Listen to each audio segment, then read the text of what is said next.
Sabaw ka ba? Pasup-sup.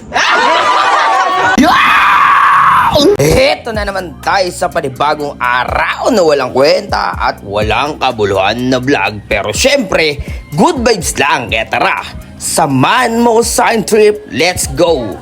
Tamang lakad nga lang pala tayo at syempre sinundo pala tayo ni Kuis Charlie Boy at syempre ang kasama niya dito ay si Madam Charlotte. Nagpa-cute pa oh, ang cute mo talaga at papunta na nga pala kami sa event na pupuntahan namin. Sa totoo lang, sobrang late na nga namin nakarating dito. Sadyang ang lakas rin kasi ng ulan kanina kaya hindi ako makaalis. Dahil itong event na to ay kanina pang tanghali dahil magkasabay nga ito ng binyag ng anak ni Erwin at birthday ni Maymay. Kaya nga sobrang late na namin. Ano yung pag-umayari mo dito? Yung ano lang, yung view lang. Yung bilang? Bossing! Ay, boss! Kamusta buhay-buhay? Takot! Ako naman kung bari na pausa ko. Ngayon ko lang nakasama to.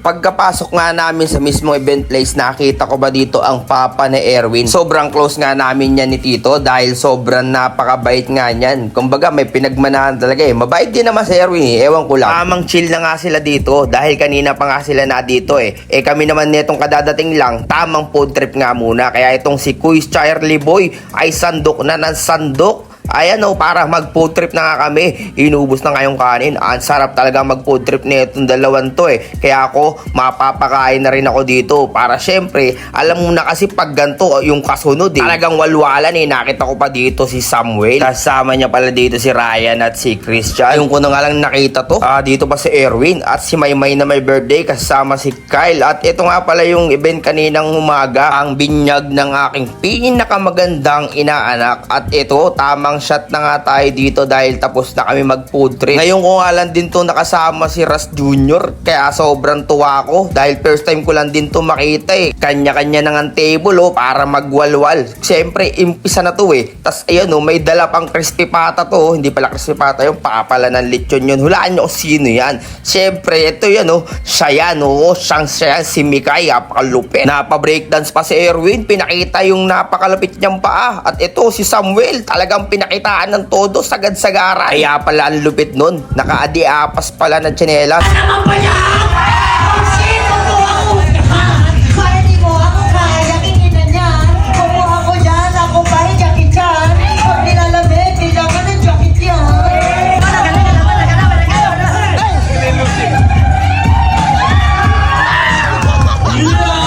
Si Barbie? Parang may Barbie.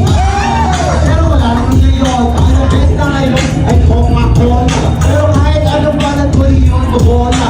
Wala kang pakialam ako ay Coca-Cola.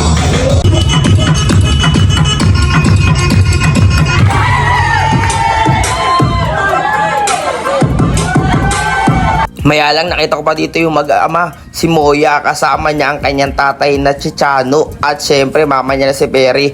Hindi, joke lang yon. Congrats sa inyong dalawa dahil yan na nga oh, may baby bump na nga si Barbara. Ay si Perry pala, mali. Aso ka ba? Stylin mo ako. Aso ka ba? Laplapit kita. Ka ba? Hotdog ka ba? Ka ba? Pasok mo naman yan sa akin hotdog. Undo nga ba? Hello? Bakit? Ganto kalaki yung titi ko. Aso ka ba? Ha? Putangin ang sarap mo. Sabaw ka ba? Pasup-sup. Barel, Bakit? putukan mo ako. Ano ba mo? Kakanin ka ba? Kainin kita. Maraming salamat sa panood ng aking video. Peace out.